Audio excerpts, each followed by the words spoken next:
Trump's people have one goal, and we saw it the other day when we watched. It's very, very easy. Forbes said it, and he was very, very blunt.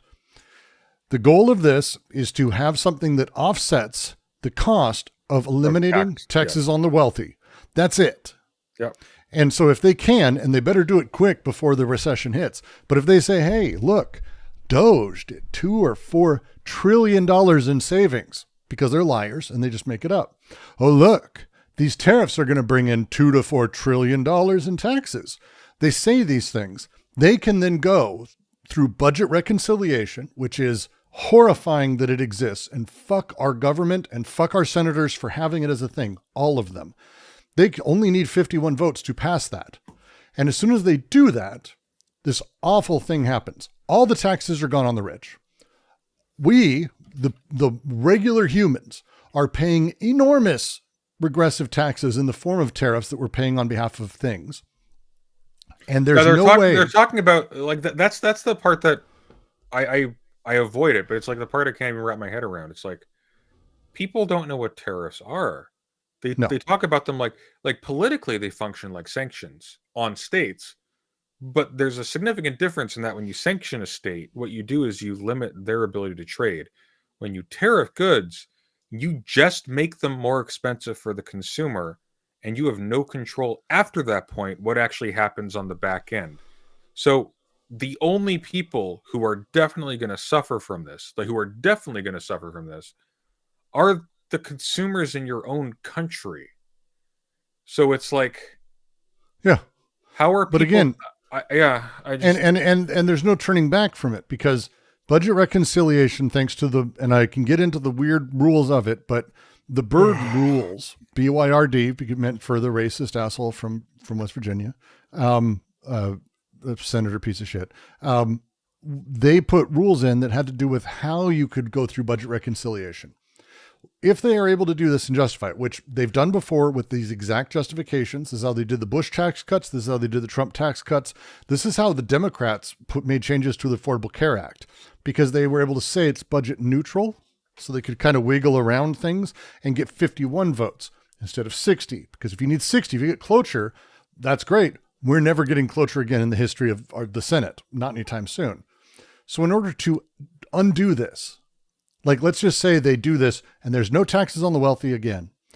We have a blue wave and we get to 59 senators, right? Yeah. We would have to get to 60 votes in order to undo any of this, because that's the only way to raise taxes, because that's not budget neutral. So in order to get rid of taxes through these lies, it's 50 plus 1%, one vote. JD Vance is the vote, by the way. And to undo them, it's a plurality. It's 60 votes. Oh, by the way, we are fucked. By the way, there's a whole bunch of people who can pay out all of these people in very subtle ways that you can't detect as a member of the public, an order of magnitude more money than they would ever make being the most popular politician in America. Just so you know. Yep. So that's not going to happen. That's 60%. No, it's only 60%. Maybe there'll be no, there won't be. Because the people who get into that position, we're fucked. We're fucked. And once that happens, there's only one solution to undo it.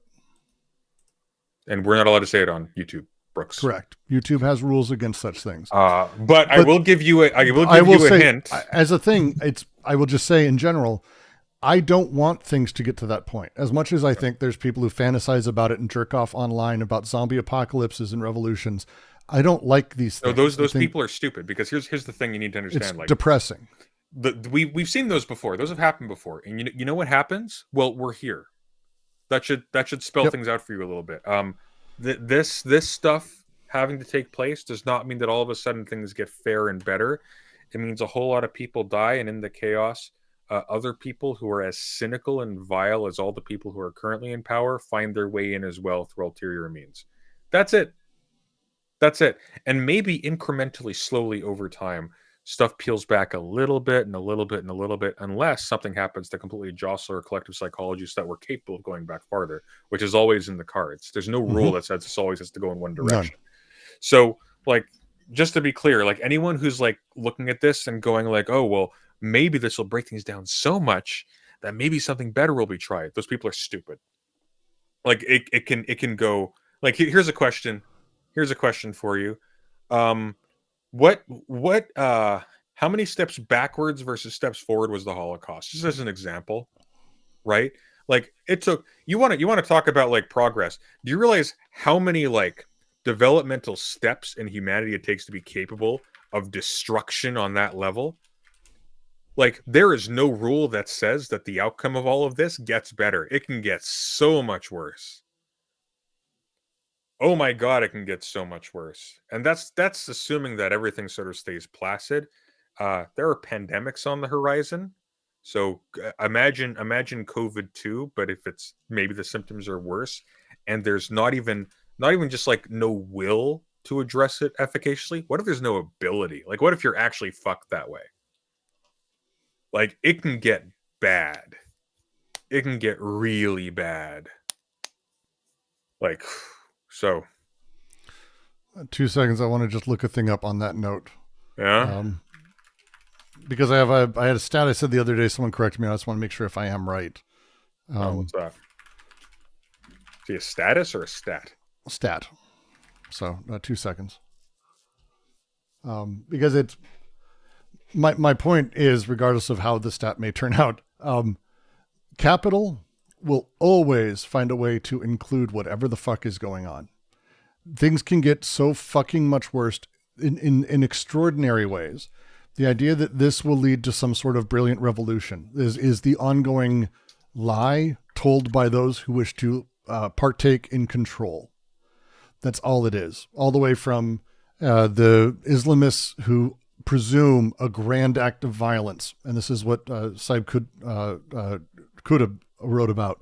A grand act of violence would awaken the sleeping public or the average Muslim. This is not That's not true. It's just not no. a No, thing. what it actually. I mean, here's the thing. Like, there are no definite rules about what will produce what because every single event is new and contingent and so on and so forth. But you only need to look back to October 7th. There is a weird fetish in certain circles, especially ones that are like overwhelmingly, hopelessly overpowered by their immediate enemies, to think that, oh, well, maybe if something catastrophic just happens to just shift the playing field around, it couldn't be worse afterwards. But they almost always are completely underestimating how high the bill is actually going to be. Because here's the thing, the status quo sucks as much as it did, allowed you to exist. There is a possibility that reshuffling precludes you existing. That's actually what we're seeing in Gaza right now. People who were very short-sighted, very stupid and very desperate and very cynical, thinking that they were very smart, made a move to try and bait Israel into a military action that they thought would destabilize it. And as a consequence, it's resulted in quite possibly the total elimination of any foothold the Palestinian people, speaking in cynical territorial terms, will have in that region forever. It's just the hope for a two-state solution is basically out the window. We're going to be lucky if half the population isn't dead by the end of this. So the country I was looking up, just to confirm, is Congo, which God's blind spot, you might call it. We have a trade surplus with them and a very good relationship. And as soon as these tariffs went up, the discussion between the U.S. putting in a fuck ton of money, billions of dollars, into the mineral projects there in order to help them fight the rebels, you might say. Again, Congo's complicated. I'm not going to be passing judgment. It's a very difficult place. But this is being used to strong arm the Congo into allowing American companies to be the mining companies and private contractors to come in and take over the fight against the rebels.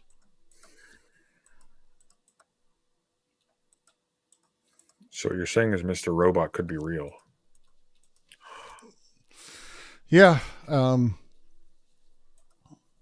Yeah. Hi, A happy thought. Oh, I don't have a happy thought, but I have a secret to tell you. No, it's about a happy thought. Hello?